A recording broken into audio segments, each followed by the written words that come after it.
Bueno, vamos a ver ahora la segunda parte, la segunda prueba de este simulacro de las materias específicas.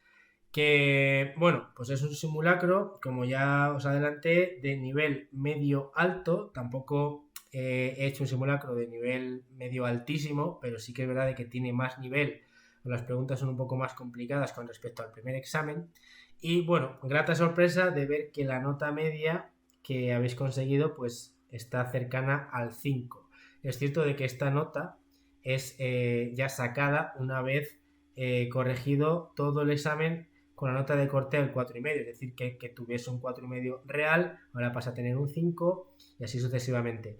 Pero antes de esa corrección, quiero recordar que esta nota media estaba en un 4,6, es decir, que tampoco está muy lejana al 5. Y eso, bueno, pues dentro de la campana de Gauss con la que me gusta a mí diseñar las cosas, pues igual.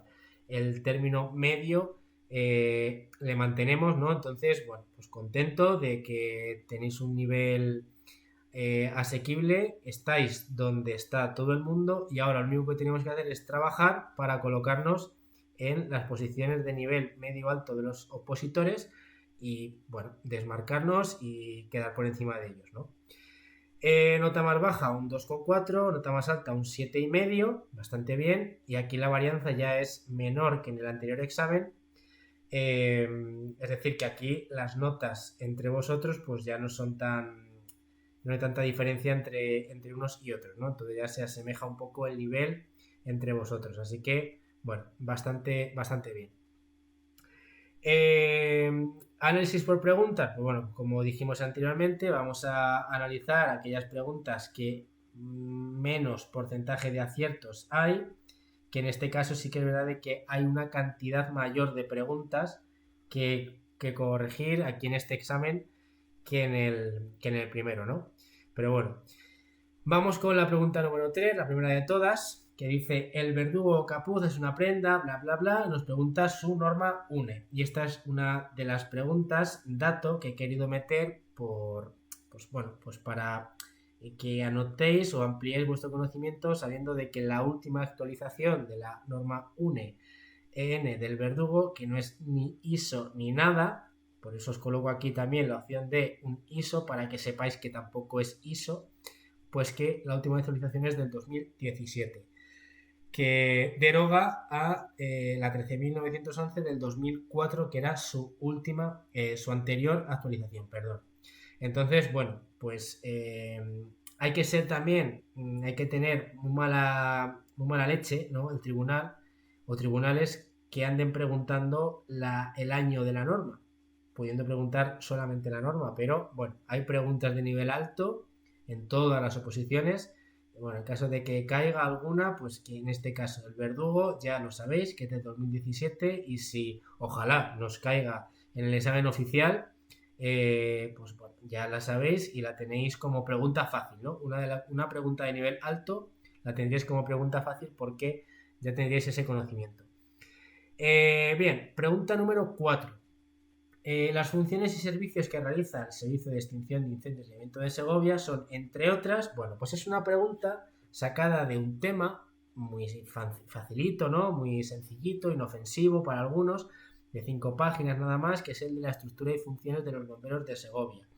Y he puesto esta pregunta pues para meteros un poco el miedo, entre comillas, de ver que estos temas a priori facilitos y que me voy a estudiar pues muy por encima porque de aquí lo que caiga pues me lo voy a saber, pues que puede ser que no ocurra eso y te pongan preguntas como estas o más complicadas aún, y una pregunta que a priori pues al ser el tema tan sencillo la podríamos haber garantizado, pues sin embargo la hemos tenido o que fallar o que dejarla en blanco, ¿no?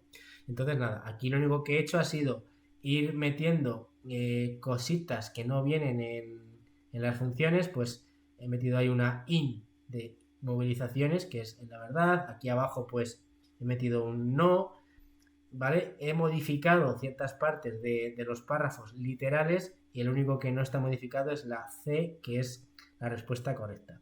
Pero el fin de esta pregunta es no meteros miedo, pero sí evitar que os relajéis con este tipo de temas, como luego veremos otra pregunta del tema este famoso del manual básico de incendios en edificios de patrimonio, que también para algunos pues es muy sencillito y al final siempre preguntan algo y me lo voy a saber y demás, y zasca, ¿vale? Entonces, bueno. Pregunta número 6. Otra pregunta que puse una por examen, igual que aquella de las calles del barrio de San Lorenzo, con la calle Bandurria, por Bandera y demás, viendo o esperando que alguno de vosotros la impugnase y dijese, campeón, que aquí has dicho que la respuesta correcta es superior a 50 y no es así. ¿Y esto por qué lo sabéis? Pues porque habéis hecho lo que yo os dije anteriormente. Habéis cogido el simulacro esa misma tarde, os la habéis puesto a trabajar, habéis llegado a esta pregunta y decís, joder, es que a mí no me sonaba ninguna de estas. He marcado 80 metros, pues porque me sonaba de no sé qué. Voy a ver en mi código técnico qué dice. Y os venís a vuestro código técnico, a la SI4, venimos por aquí y me pone, mira, ascensor de emergencia en las plantas cuya altura de evacuación exceda de 28 metros. Coño, pero si aquí 28 metros no aparece. Ostras, a ver qué queda por buena y según la que dé por buena, yo la impugno y esta pregunta hay que anularla porque está mal. Pues eso no lo habéis hecho nadie y habríais tirado pues puntos a la basura porque muchos de vosotros la habéis dejado en blanco y tendríais, bueno, habéis ganado nada, pero otros de vosotros sí ha contestado 80 metros por decir algo. Y coño, que son vuestros puntos. Que es que si no les defendéis vosotros, no les va a defender nadie. Y es lo que os digo muchas veces. Y os pongo preguntas como esta, pues para ver qué hacéis, para ver si realmente os metéis en el simulacro o no os metéis en el simulacro. Así que olvidados de los 50 metros, que son 28, y en hospitales 15 metros. ¿Vale? Lo que es el ascensor de emergencia. Bien, seguimos. La número 9. Bueno, pues una pregunta que muy pocos de vosotros, por no decir nadie, sabía lo que era esto del ánodo de sacrificio. No os volváis locos, es una pregunta de instalaciones. Aquí en Segovia, a priori, no entran muchas cosas de instalaciones. Si cae esto, pues es de muy mala leche, una pregunta de nivel muy alto y que muchos de vosotros, no solo vosotros, también dejarían sin contestar. Pero bueno, como os he dicho antes, uno de mis objetivos es también que ampliáis conocimiento. Entonces, ¿qué es esto del ánodo de sacrificio? Pues el ánodo de sacrificio, pues también se le llama ánodo de magnesio porque está hecho de este material que se coloca dentro de los calderines. Esto pues es un termoeléctrico cortado por la mitad, seccionado, y estos termos, todo lo que es la parte esta exterior, es de acero vitrificado. Que ese acero vitrificado, pues cuando se le llena de agua, y sobre todo es agua caliente, produce una reacción electrolítica interna que tiende a corroer sus paredes. Entonces, para evitar eso, para evitar que esa cal o todos esos electrodos y demás vayan a estas paredes que son como más frágiles, se le coloca este aparatito de aquí, este ánodo de sacrificio, esto que tienes aquí, de magnesio, que lo que hace es atraer esa cal protegiendo las paredes del calderín. Obviamente estos ánodos de sacrificio cada X tiempo se le debe de cambiar porque ya, bueno, pues se saturan de cal, hay que cambiarles para que sigan protegiendo el calderín por dentro y evitar que se corroba, ¿de acuerdo? Y aquí ya tenéis, bueno, por lo que es un calderín, un termoeléctrico seccionado. Aquí nos dice la pregunta, pues es un elemento que se coloca en los calentadores instantáneos de gas, un elemento que se coloca en los calentadores acumuladores de gas, acumuladores. Un calentador instantáneo es ese que en las casas se le aprieta un botón, que es un termopar, se le aprieta y salen unas llamitas que se ven por un agujerito, y pues abro el grifo de la ducha y tengo que esperar un rato a que ese agua se caliente y una vez que ya se caliente tengo agua caliente todo el tiempo. Pero los que tenéis un termoacumulador, ya sea en el baño o en la cocina, el cual por dentro lleva un serpentín con una ida y un retorno que entra, es como una resistencia. Esta resistencia que va a la luz calienta el agua que hay dentro, yo abro mi grifo de la ducha y tengo agua caliente instantánea, de manera instantánea, pero cuando gasto este volumen de agua, ya me tengo que esperar a que se caliente otra vez todo este volumen y demás. Lo típico de, pues somos 2 para ducharnos, o 3, pues échate tú el primero que luego me toca a mí con agua fría. Pues eso es porque tenéis un acumulador de este estilo, ¿no? Que puede ser eléctrico o, como dice aquí, también existen a gas. Menos probable, pero la mayoría son calentadores acumuladores eléctricos, también llamados boiler, ¿vale? Y el típico calentador de toda la vida, que se le llama calentador instantáneo de gas, realmente no es tan instantáneo, porque es verdad que se enciende muy rápidamente, esperamos un poquitito y cuando ya esté el agua caliente, pues vamos a tener agua caliente todo el tiempo. Menos caudal de agua, pero todo el tiempo a una temperatura ideal. Aquí tenemos un caudal de agua bastante más grande que en este, disponible caliente, pero en cuanto se nos gasta, pues tenemos que esperar a que se vuelva a calentar el demás. Es decir, aquí tenemos más caudal disponible, pero menos tiempo de uso. Aquí tenemos menos caudal disponible de agua caliente, pero con un tiempo ilimitado. Este anodo de sacrificio se coloca simplemente en estos acumuladores. Nada, pues eso, conocimientos. La pregunta número 10, otra pregunta que habéis acertado poquitos. Teniendo en cuenta los efectos y comportamientos ante el fuego de estructuras de hormigón, pues señalar la correcta, ¿no? No dice lo contrario, señalar la correcta. Dice, tiene una conductividad térmica baja. Pues sí, ¿no? Sabemos lo que es la conductividad eléctrica. Térmica, perdón. Yo cojo una barra de hierro, la caliento por aquí y si pongo aquí la mano me voy a quemar porque tiene una conductividad eléctrica, es capaz de conducir el calor muy fácilmente, pero el hormigón o el ladrillo, esto no ocurre. Yo caliento el hormigón por aquí, puedo tocar el hormigón aquí que no me quemo, porque tiene una conductividad térmica baja. Tiene una resistencia mecánica al calor alta. Pues esto no es cierto, porque yo cojo el hormigón, lo caliento y rápidamente me empiezan a salir descolchones, se me empieza a agrietar un poquito. No significa de que el hormigón pierda su resistencia, porque hasta que no alcanza los 300, 500 grados el hormigón tiene su resistencia prácticamente intacta, pero la resistencia mecánica, es decir, que ya se ve que empiezan a haber fisurillas, ya se ve que se empieza a debilitar el hormigón, no es tan alta como lo dice aquí. Entonces esta respuesta no es la verdadera. C. Tiene un coeficiente de dilatación alto.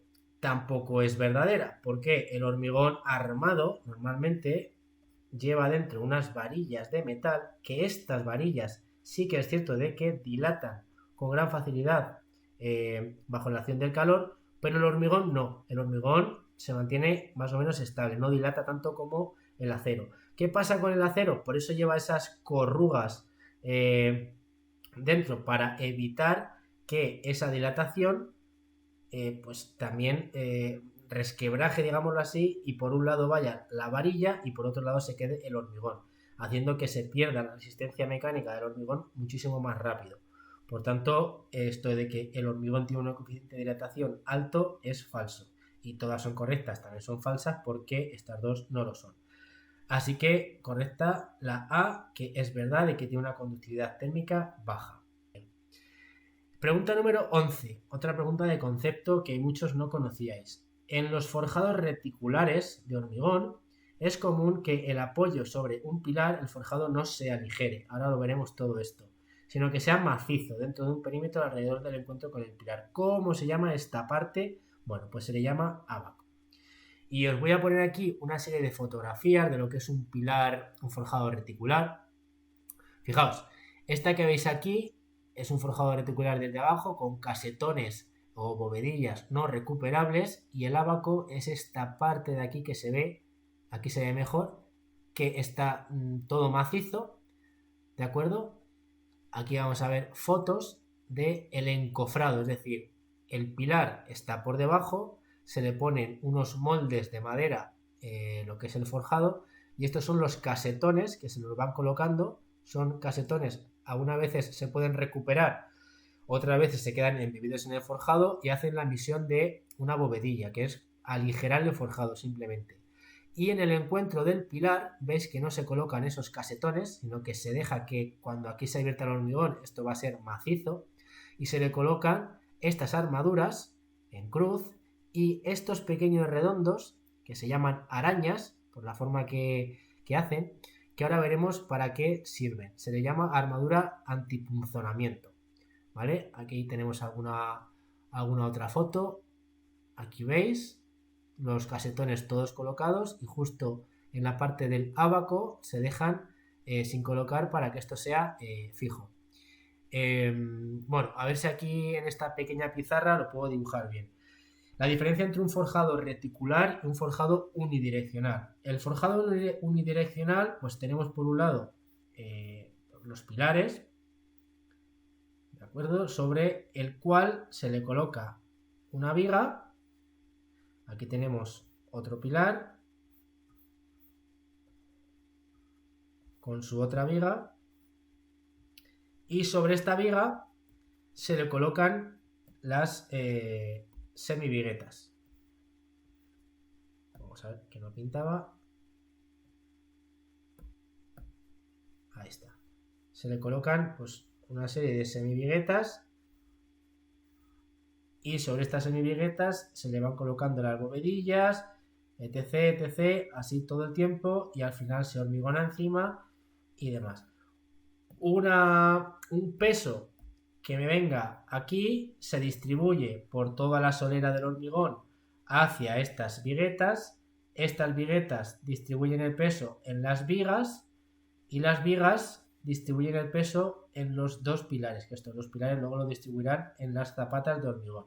Entonces esto se le llama un forjado reticular porque, un forjado unidireccional porque, bueno, pues las vigas siguen todas una dirección. ¿Qué pasa con el forjado reticular o bidireccional, que se conoce también? Pues que tenemos por un lado los 4 pilares que decimos antes y en lugar de colocar vigas en un único sentido, lo vamos a colocar en varios, y no una, sino varias vigas. Vamos a ver por aquí. Entonces, lo que son los nervios o las vigas del forjado reticulado o bidireccional, pues van a llevar esta dirección y habrá otras que lleven esta otra dirección.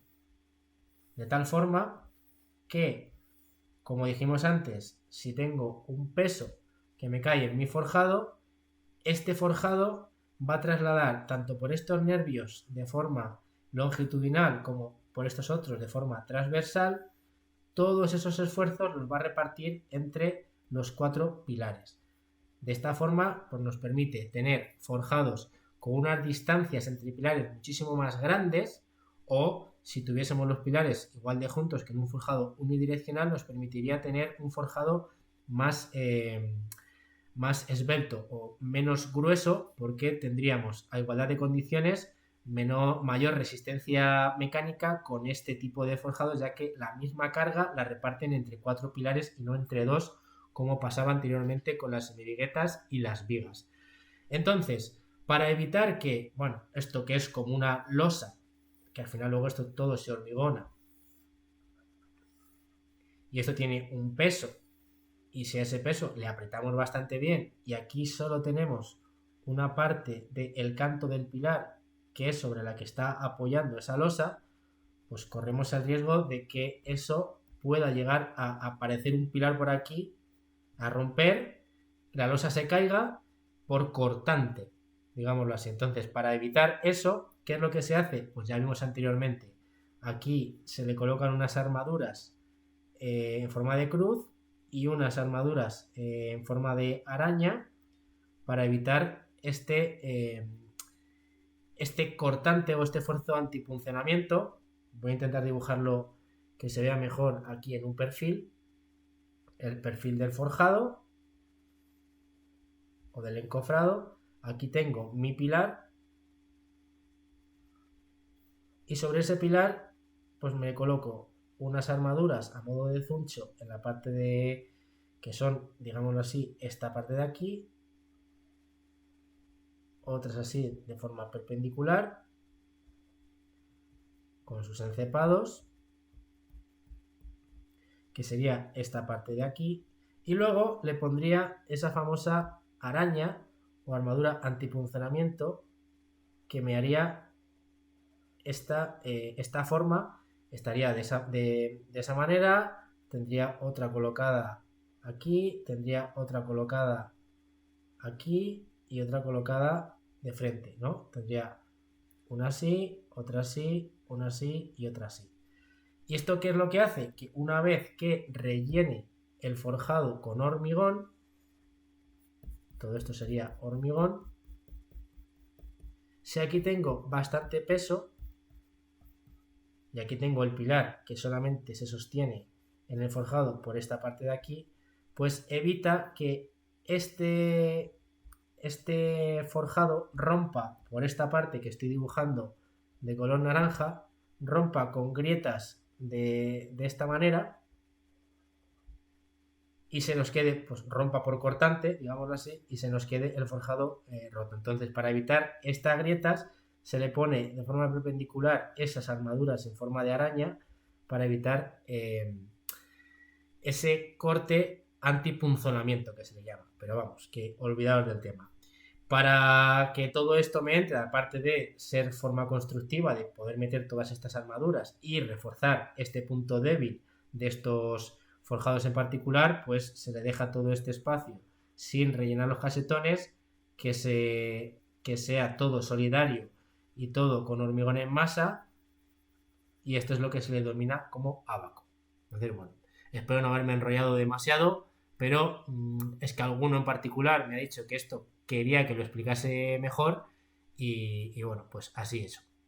Aquí tenéis lo que había dibujado yo, ¿no? Lo de las arañas para evitar el punzonamiento, las armaduras longitudinales y transversales de esos zunchos, esto que se rellenará de hormigón y se quedará en masa y que por la parte de debajo pues se verá tal que así, ¿vale? O sea que nada, lo que es el ábaco, pilar, ábaco, los casetones forjados bidireccionales en dos direcciones que nos permiten tener luces entre pilares mucho más grandes. Por eso en la mayoría de los garajes de los centros comerciales y demás vais a ver estos forjados.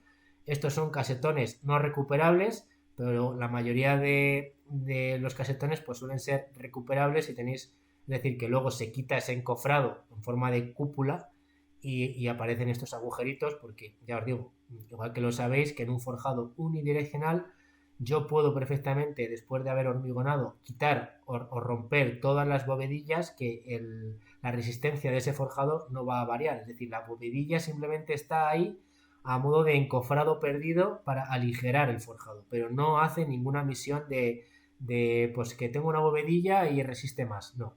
Es como si fuesen estos casetones que se han quitado de aquí. Aquí podéis ver los ábacos que están de forma maciza y ya está. Bien, pregunta número 13. ¿Qué es un mechinal? Bueno, pues otro concepto de construcción que, bueno, pues tenemos un muro y a este muro le queremos poner una vigueta o una viga, entonces yo le hago aquí un agujero a ese muro y en este agujero es donde inserto esa viga, ¿no? Pues este agujero como tal es el que se le denomina mechinal, que es casi lo contrario a la respuesta número D, que dice una parte acoplada a un pilar que sobresale al exterior donde se colocan las cabezas de los forjados, que sería, yo tengo aquí un pilar y le añado aquí un algo, ¿no? Sobre el que luego encima colocar un pilar. Bueno, pues este algo, que normalmente va solidario al pilar y se encofra a la vez, es lo que se denomina como ménsula, que es otro nombre. O sea, este es el mechinal y esta es la ménsula. Bien, pregunta número 14. Dice, indica la respuesta correcta. A. El triángulo del fuego permite explicar el funcionamiento de todos los agentes extintores. Esto es falso, porque ya sabéis que cualquier combustión que lleve llama necesita una reacción en cadena que permita la combustión autosoportada, y esa combustión en cadena o esas combustiones con llama solamente se pueden explicar con el tetraedro del fuego, no con el triángulo. Por lo tanto, la opción A no es verdadera. B. Las reacciones que generan radicales libres y moléculas activadas dentro de un fuego son reacciones de carácter endotérmico. Bueno, las reacciones que generan radicales libres son esas reacciones en cadena que se explican con el triángulo del fuego, es decir, una combustión con llama.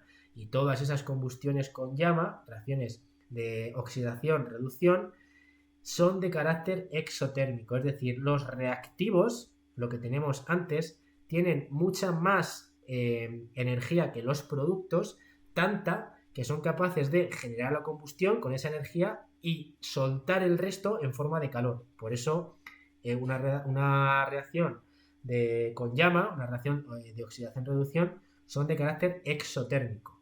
Por tanto, la B también es falsa. Opción C, que por lo tanto es la buena. Las reacciones de oxidación son exotérmicas, lo acabamos de explicar ahora mismo. Y la D, la última, dice: a la cantidad de calor que se podría emitir por la combustión completa de todos los materiales combustibles en un volumen, incluyendo los revestimientos, se denomina tasa de flujo de calor. Que esta definición no es tasa de flujo de calor, sino que es carga de fuego, ¿vale? Según la norma UNE 13.943. La 15. ¿Cuál es el segundo eslabón de la cadena de supervivencia? Bueno, pues la cadena de supervivencia, que es este dibujito que tenéis aquí, que deberíais de tener grabado a fuego, pues aquí tenéis, ¿no? En el segundo eslabón, RCP precoz. Deberíais de saberlo, pero como el Padre Nuestro, la verdad. Pregunta 19. Otra pregunta que sale millones de veces en los exámenes de oposición. El tema de jugar con las presiones, la absoluta, la barométrica, relativa y demás. Bueno, ¿qué es esto de la presión manométrica? Pues vamos a ver, si tenemos todo esto de aquí, se le puede denominar como presión absoluta.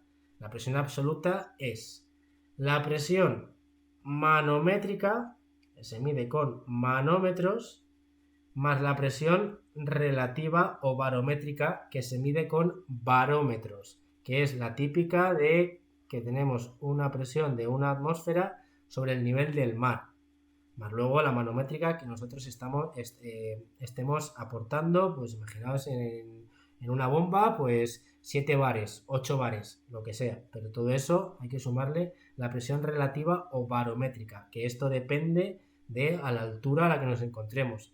Encima de una montaña, pues va a haber menos de una atmósfera porque tenemos menos cantidad de volumen de aire sobre nuestras cabezas. Y a nivel del mar se le considera la presión de una atmósfera. Y la suma de la relativa o barométrica con la manométrica nos da la presión absoluta. Por tanto, la presión absoluta menos la barométrica, pues esta de aquí, pues nos da la presión manométrica, que es la que nos están preguntando. Quedo que queda claro. Pregunta número 20. Acorde a la regulación del Código Técnico de B65, indique cuál de estas afirmaciones es correcta en relación a los huecos que permitan el acceso desde el exterior al personal de extinción de incendios. Aquí me ha sorprendido ver que ha habido tanta gente que la ha fallado, la ha dejado sin contestar. La respuesta correcta es la C. Vamos a ver. Tenemos dos huecos que ya sabemos que como mínimo tienen que ser de 80 centímetros por 1,20, uno al lado de otro, y que no pueden estar separados más de 25 metros, pero a sus ejes. Es decir, yo aquí pongo el eje de una ventana, el eje de otra, y esta distancia es la de los 25 metros. ¿Vale? No debe exceder más de 25 metros, pero es que esto es de cajón. Esto, ¿en base a qué se colocan estas dimensiones y tal? Pues en base a que en una fachada no haya ventanas tan pequeñitas o alejadas demasiado entre ellas que los bomberos desde su escala tengan problemas de acceder a esa vivienda si necesitan entrar por la ventana para rescatar a alguien. O porque hay un incendio, el incendio sale por aquí y necesito entrar por esta otra ventana y tiene que ser pues suficientemente grande para entrar yo con mi bombona, con mi botella y demás, y no estar tan separadas, porque si yo coloco la escala tal que aquí, pues joder, puedo acceder a esta ventana, pero si la otra está bastante lejos, pues ya no puedo acceder a ella, me toca mover el camión. Entonces, bueno, pues teniendo dos dedos de frente y sentido común, si empezamos a leer qué nos pone por aquí, damos con el resultado. Lo que hay que tener en cuenta quizás es que se mide sobre los ejes de la ventana y no sobre sus extremos. Hay gente que puede pensar que esos 25 metros pudiesen ser esta medida de aquí, y no, es la de sus ejes, ¿vale? Así que aclarado.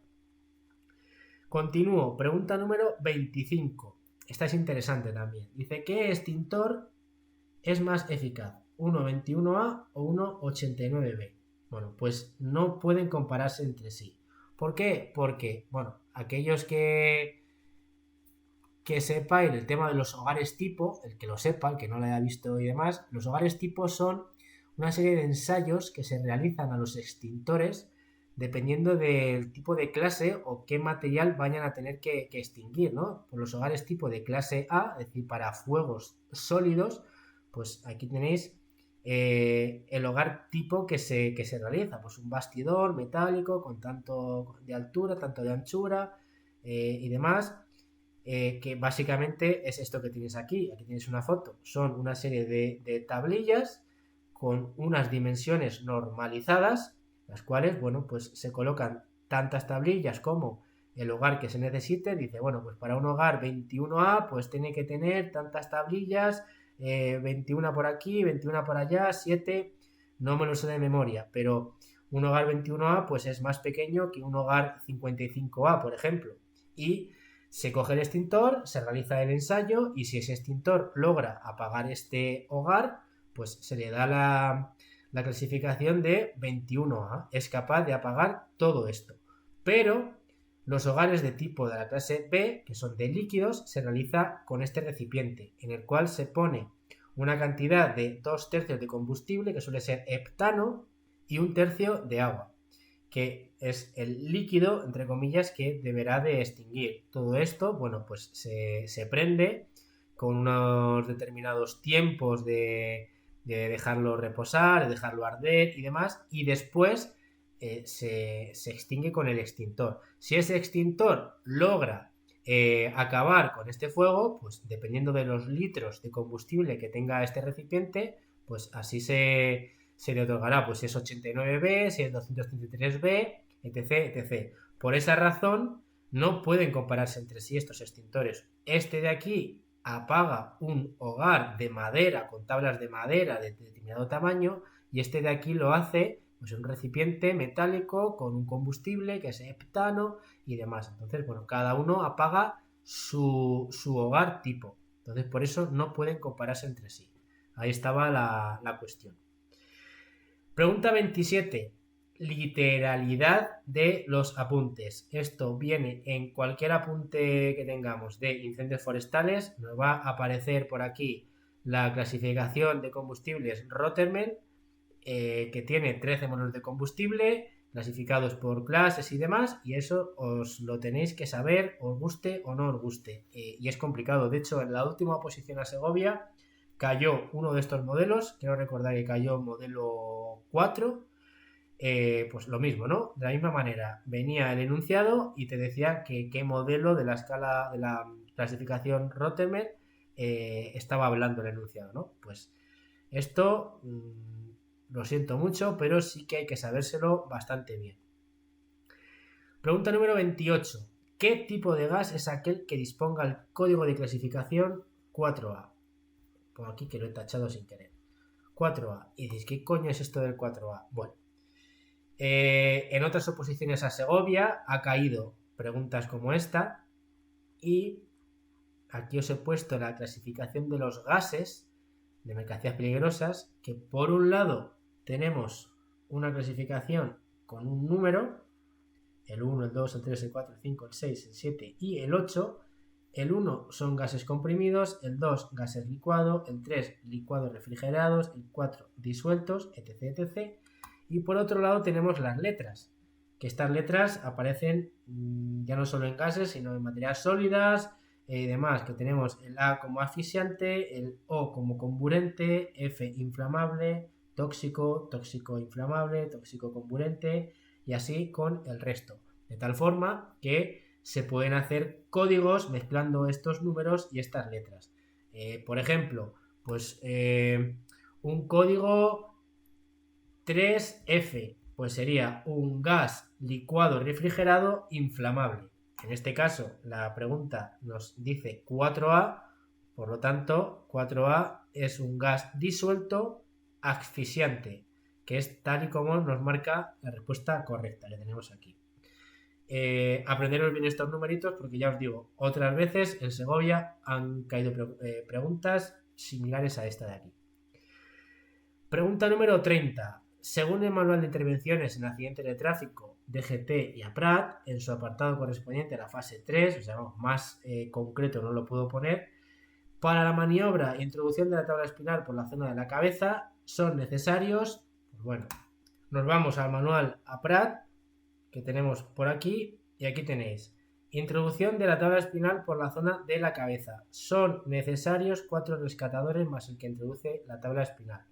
Luego aquí, pues bueno, siempre está el típico, ¿no? Del puente holandés y demás, que bueno, también viene en este manual, pero bueno, pues es una pregunta un poco rebuscada, pero que sepáis que viene y son una serie de maniobras, pues las aprendéis, veis cuánta gente son necesarias, si son 3, si son 5, si son 4, etc, etc. Es una pregunta pues de nivel un poquito más alto, entonces entiendo que ha habido gente que no la haya acertado, ¿vale? Pregunta número 32, una pregunta rebuscada también donde la haya, pero que ha caído en oposiciones, por eso os la pongo por aquí. Ha caído pues en la clase A, como puede caer en la clase F o en la clase B.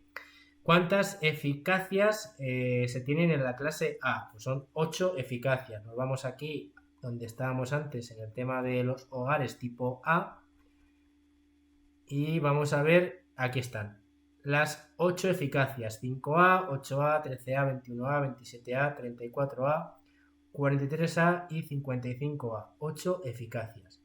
Insisto, es rebuscada, pero bastantes de vosotros, muchos más de los que me esperaba, la habéis contestado bien. Seguimos. Pregunta número 39. Esta es la otra pregunta de los típicos temas facilones y demás que no me estudio porque luego preguntan algo muy sencillo y tal. Manual básico de seguridad y protección contra incendios en ciudades patrimonio. Si fuese necesaria la evacuación de bienes, según el protocolo, ¿quién dará la orden de evacuación de dichos bienes o las colecciones? Siempre, siempre, siempre el director de la institución, de acuerdo con el coordinador de medios y operaciones, obviamente. Es decir, yo sé cuáles son los bienes más importantes que tengo en mi museo o en mi edificio y les tengo que comentar al coordinador de medios o operaciones: oye, necesito evacuar esto, decidme qué sitio es más seguro o en qué sitio lo llevamos, si en la misma planta, si fuera del edificio, si dónde. Garantizarme todo esto, dadme el ok y yo pues daré la orden de evacuar esos bienes, pero si mi consentimiento no salen estos bienes de mi edificio, ni mucho menos se tocan, porque soy el máximo responsable de la organización. Por eso es el director de la institución quien dará la orden de evacuación de esos bienes. Pregunta de reserva. Bueno, esta pregunta he de decir de que está mal, ¿vale? Pero es una pregunta de reserva que, si os acordáis, la pregunta número 6 se anuló y la 41 pasó a ocupar el lugar de la pregunta número 6. Al ser la 41 también estar mal, pasaría la 42 a ocupar el lugar de la 41 y como en ambas la respuesta correcta es la C, no cambia para nada el resultado de la nota. Y os voy a comentar por qué está mal. Primero de todo, dice un pilar de sección rectangular con las dimensiones 25 x 40 que ha sido fabricado con un hormigón con esta denominación soportará aproximadamente ¿cuántos newton? Bueno, primero vamos a irnos al manual 6 de Guadalajara, donde aquí que podéis ver, a ver si lo puedo hacer esto un poquito más grande, aquí tenemos cómo se denomina un hormigón. Tenemos una serie de marcos. Primero, la tipología del hormigón. Si es hormigón armado, HA, hormigón en masa, HM, hormigón pretensado, HP. Normalmente se suele colocar aquí un HA porque es un hormigón armado. Su resistencia. Pues tenemos hormigones de 20, de 25, 30, 35 hasta de 100 newton milímetro cuadrado. Esto es importante. Y es la resistencia que aguanta ese hormigón. Le habrán echado más árido o más hormigón, etc, etc. La letra C, aquí tenéis la letra C, la consistencia, si es seca, si es plástica, si es fluida, es decir, yo quiero un hormigón para hacer zapatas, bueno, pues con una consistencia plástica me valdría, Pero si yo lo que quiero es un hormigón para subirlo a una planta octava a hormigonar, que me tiene que pasar por una bomba de hormigonado y pasar por un montón de metros de altura hasta llegar arriba, pues necesito que el hormigón sea lo más líquido posible para tener menos pérdidas de carga y que sea menos viscoso y que me llegue a ese forjado con más facilidad. Por tanto, le pondré una consistencia líquida. Por eso la letra C. TM viene en la otra página, pero por no quitar esto de aquí, es tamaño máximo del árido. Pues habrá hormigones con el árido más grueso que otros. Pues el ejemplo anterior, pues para meter el hormigón por una bomba de hormigonado, pues el árido no tendrá que ser muy gordo, pero si yo lo que quiero hacer es una losa de hormigón o una zapata y demás, pues le puedo poner áridos más gruesos porque no voy a necesitar que ese hormigón pues se traslade o tenga dificultades de llevarlo hasta su punto de hormigonado, mejor dicho. Y este número A, pues es el ambiente sobre que ese hormigón pues va a estar expuesto. Si va a estar expuesto en una carretera con el tráfico rodado, si va a estar expuesto a heladas, si va a estar expuesto a terrenos más secos, ¿no? Pues esa es la número A. A nosotros lo que nos interesan son estos dos primeros números, que son los que tenemos aquí en el enunciado, que nos dice que es un hormigón armado de resistencia 25 newton milímetro cuadrado. Entonces, ¿qué otra cosa nos dan? Pues nos dan la sección del pilar. 25 por 40 son 1000 centímetros cuadrados. Que aquí está mi error, que me he comido un 0. Porque 1000 centímetros cuadrados son 100.000 milímetros cuadrados. Si tengo una resistencia de 25 newton al milímetro cuadrado y tengo 100.000 milímetros cuadrados, pues realmente la opción correcta hubiese sido 2.500.000 newton. Por eso digo que me he comido un 0 y por tanto la respuesta correcta sería la D. ¿Vale? Ninguna es correcta, pero bueno, la anulamos, insisto, porque ha sido fallo mío, pero que sepáis de si alguna vez veis la denominación de un hormigón, pues que más o menos sepáis un poco decir que es hormigón armado, 25 newton milímetro cuadrado, consistencia plástica, tamaño máximo del árido en milímetros de 20 y está pensado para un ambiente 2A. No me acuerdo exactamente qué significa el ambiente 2A. Y vamos a ver, pregunta número 43, sobre qué tensión nominal en corriente alterna protegerá un calzado dieléctrico para la clase 3. Pues esta, ya habéis visto la clase de los guantes, del calzado, perdón, y tenemos aquí esta tablita, que ya os expliqué un poco cómo intentar memorizar, algunos truquitos, y tenemos aquí que la clase 3 protege en tensión alterna, corriente alterna, en 26.500 voltios. Y aquí como opciones no nos daba 26.500, la más cercana eran 25.500, ahí estaba la trampa, por eso la correcta es ninguna es correcta. Y era pues para ver si con esa clase que os hice de las botas de bombero, pues lograbais contestar esta pregunta con facilidad. Y bueno, ya hemos terminado. Ha sido un poquito más extensa la corrección de este simulacro que otras veces, pero bueno, me quedo con que os he podido enseñar pues una serie de conocimientos y una serie de conceptos que quizás no teníais.